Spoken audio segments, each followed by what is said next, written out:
des résidents accueillis dans les EHPAD, ainsi que les personnes âgées à domicile.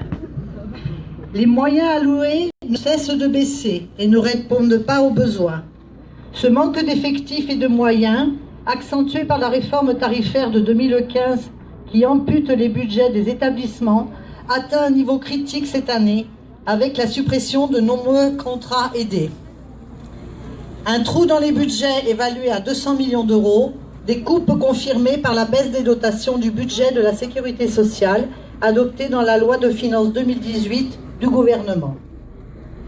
Depuis longtemps, les employeurs, avec la complicité des financeurs, obligent les salariés à travailler dans des conditions qui dégradent leur santé.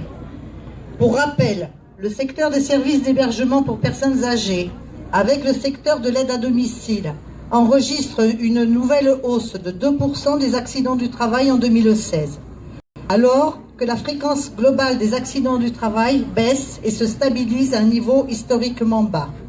Un document de l'assurance maladie relève une fréquence des accidents du travail 3 fois supérieure à la moyenne dans notre secteur d'activité et en 10 ans, le taux de sinistralité, accidents du travail, accidents de trajet, maladies professionnelles, a augmenté de 45%.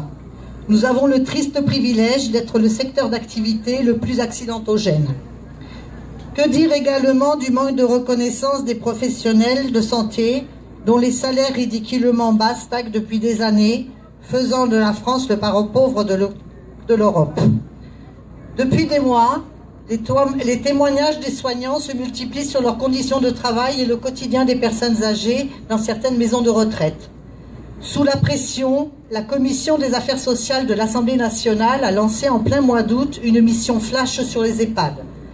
Son rapport daté du 13 septembre confirme que de nombreuses maisons de retraite sont proches du point de rupture. Mercredi 20 janvier, la ministre de la Santé a annoncé le déblocage d'une enveloppe